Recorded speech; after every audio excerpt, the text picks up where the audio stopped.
Hello guys. तो कैसे हो आप लोग। आज हम बात करेंगे एक नया आईपीओ आ रहा है मार्केट में, अर्बन कंपनी करके। तो हम उस आईपीओ के बारे में बात करेंगे कि क्या हमें उसे क्या उसमें इन्वेस्ट करना चाहिए नहीं करना चाहिए। मैं अपनी एनालिसिस शेयर करूंगा। उससे पहले मैं आपको एक बार एक ये डिस्क्लेमर देना चाहूँगा कि मैं कोई सेबी रजिस्टर्ड नहीं हूँ। ये जस्ट मेरी एक लर्निंग पर्पज़ के लिए वीडियो बना रखी है जिसमें कि मैं अपनी जो भी एनालिसिस है वो शेयर कर रहा हूँ। हम बाकी स्टार्ट करते हैं क्या क्या है आईपीओ में। तो सबसे पहले तो ये है कि आईपीओ का टोटल टोटल साइज जो हो रहा है वो 1900 करोड़ का है, जिसमें कि फ्रेश इशू सिर्फ 472 करोड़ है। सिर्फ बोले तो एज कम्पेयर टू जो ऑफर फॉर सेल है उससे काफ़ी कम है। दूसरी चीज़ जो प्राइस बैंड रखी गई है वो 98 से 103 पर शेयर की रखी गई है। लॉट साइज होने वाला है आपका 145 शेयर का। और जो मिनिमम आपको इन्वेस्टमेंट चाहिए वो चाहिए 14,935 रुपये। मतलब कि अगर जो आपको अप्लाई करना है आईपीओ के लिए तो एटलीस्ट एक लॉट तो लेना पड़ेगा। उसके लिए आपको पैसे चाहिए लगभग 15,000 रुपये। तो ये आईपीओ ओपन हो गया था 10 तारीख को और ये कल क्लोज हो जाएगा। और बाकी इसकी लिस्टिंग जो है वो 15 को होने वाली है। सॉरी, अलॉटमेंट 15 को होने वाला है और जो लिस्टिंग होगा आपके जो इसमें आपके जो डीमैट अकाउंट में दिखेगा वो 17 तारीख को दिखेगा।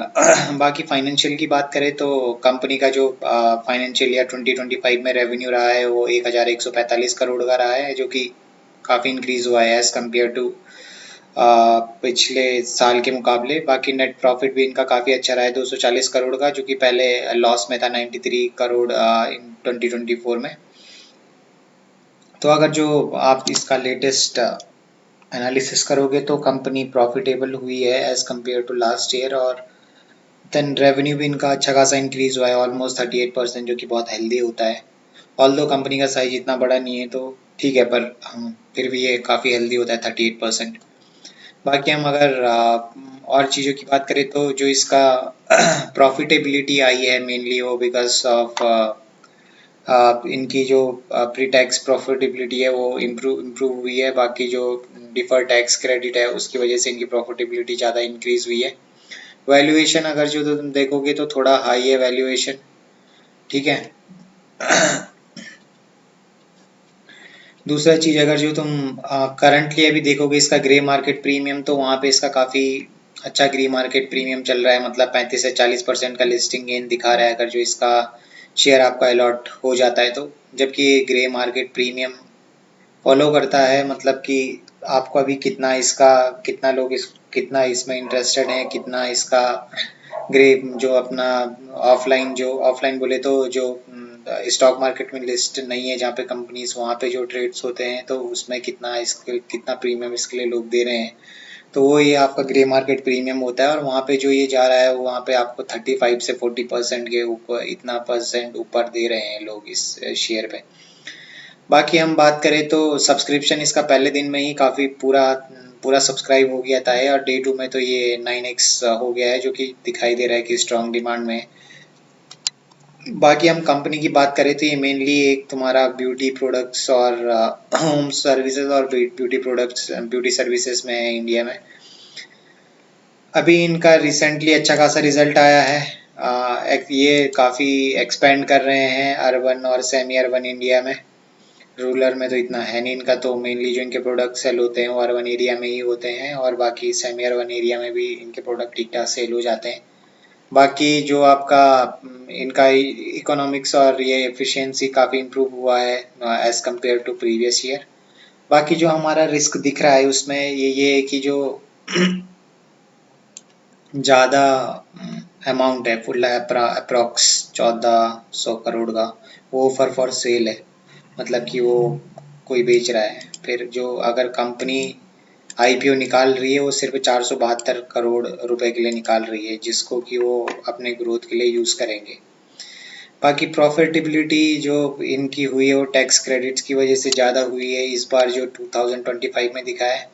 बाकी अगर जो ये इस प्रॉफिटेबिलिटी को सस्टेन करेंगे तो ये शेयर आगे अच्छा चलेगा, अदरवाइज वही हो जाएगा इसमें कि प्रीमियम मिला आईपीओ में उसके बाद फिर से गिर गया। कंपटीशन काफ़ी ज़्यादा है इस वाले मार्केट में। और बाकी जो रेगुलेटरी ये सारी चीज़ें तो होती हैं, जो तुम कोई प्रोडक्ट्स बनाते हो, ब्यूटी प्रोडक्ट्स या फिर होम प्रोडक्ट्स वो बनाते हो आप, तो उसमें काफ़ी ज़्यादा देखो कंपटीशन तो है ही, काफ़ी सारी कंपनीज हैं। बाकी क्वालिटी और गवर्नमेंट की तरफ से नई नई रेगुलेटरी आती रहती है इन सब चीज़ों के लिए। बाकी वर्कर्स के लिए भी नए लोग आते रहते हैं जो यहाँ पे काम करते हैं। फिर अगर जो तुम मेरा व्यू देखोगे तो देखो, अगर जो तुम हाई रिस्क वाले हो, तुम रिस्क ले सकते हो, तो तुम इसमें अप्लाई कर सकते हो। मतलब मेरा एनालिसिस है ये, बाकी आप खुद से एक बार रिसर्च करें और फिर जाके अप्लाई करें। और अगर जो आपका रिस्क कैपेबिलिटी इतनी ज़्यादा नहीं है तो आप इसको अवॉइड भी कर सकते हो। हाँ, ग्रे मार्केट प्रीमियम में अच्छा खासा प्रीमियम मिल रहा है, लेकिन सिर्फ लिस्टिंग गेन के लिए अगर जो तुम अप्लाई करना चाहते हैं तो वो अलग चीज़ है। बट अगर आप लॉन्ग टर्म के लिए सोच रहे हो तो कंपनी को सस्टेन करना पड़ेगा, तभी जाके ये यहाँ से ग्रो कर पाएगी। अदरवाइज जो तुम इसका हिस्ट्री देखोगे तो इतनी ज़्यादा प्रॉफिटेबल भी नहीं रही है ये कंपनी। 2024 में लॉस में ही थी, 2025 में अभी फर्स्ट क्वार्टर में प्रॉफिट में आई है। वो भी कुछ टैक्स क्रेडिट्स हुए हैं इनको, उसकी वजह से काफ़ी प्रॉफिट इनका इंक्रीज हुआ है। ऑल्दो थोड़ा बहुत प्रॉफिट हुआ है, बट उसको सस्टेन करने के लिए इनको अपनी सेल्स वगैरह इंप्रूव करनी पड़ेगी, फिर मार्जिन्स इंप्रूव करने पड़ेंगे, ये सारी चीज़ें। ठीक है, तो वही चीज़ मैं यहाँ पे लिखा हूँ। उन इन्वेस्टर के लिए सही है जो हाई रिस्क लेने वाले हैं, और या फिर वो जो कि लिस्टिंग गेन लेना चाहते हैं।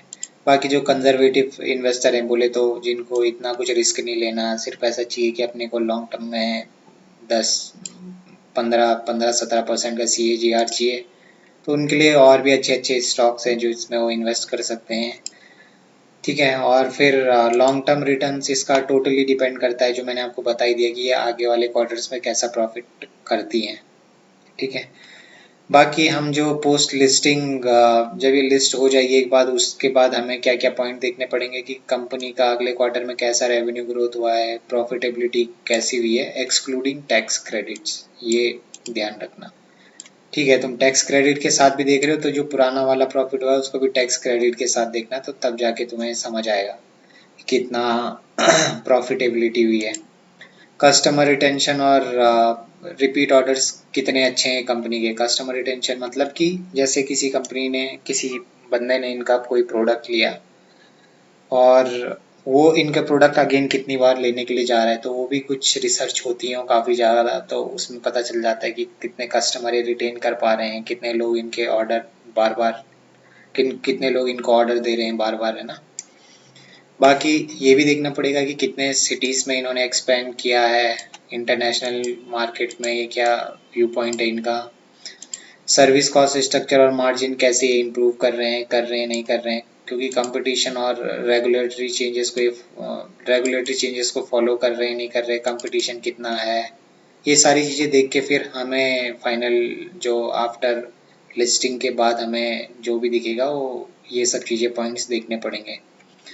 तो यही सारे पॉइंट्स थे मेनली जो इस IPO में हैं। बट हाँ, मतलब मेरे हिसाब से अगर जो तुम्हें सिर्फ लिस्टिंग गेन के लिए अप्लाई करना है तो तुम कल का ग्रे मार्केट प्रीमियम देख के, सब्सक्रिप्शन देख के, कितने कितने इंस्टीट्यूशनल बायर्स ने इसमें इन्वेस्ट किया है, नॉन इंस्टीट्यूशनल बायर्स ने इन्वेस्ट किया है, बेस्ड ऑन दैट तुम फाइनल डिसीजन ले सकते हो फाइनल आवर में कि तुम्हें कितना लिस्टिंग गेन मिल रहा है इस वाली कंपनी में। तो अगर जो लिस्टिंग गेन के लिए सिर्फ अप्लाई करना है तो उस चीज़ के लिए मे बी आप अप्लाई कर सकते हो, बट लॉन्ग टर्म के लिए मेरे हिसाब से कंपनी को काफ़ी ज़्यादा मेहनत करनी पड़ेगी तभी जाके सस्टेन कर पाएगी। तो मेरी रिसर्च तो इतनी है, बाकी आप लोग खुद डिसाइड कर सकते हैं कि आप क्या करना चाहते हैं, इस IPO में अप्लाई करना चाहते हैं नहीं करना चाहते हैं। थैंक यू सो मच इस वीडियो को देखने के लिए। बाकी आप खुद से डिसाइड कर सकते हैं। बाकी मिलते हैं कुछ अगली नई वीडियोस में।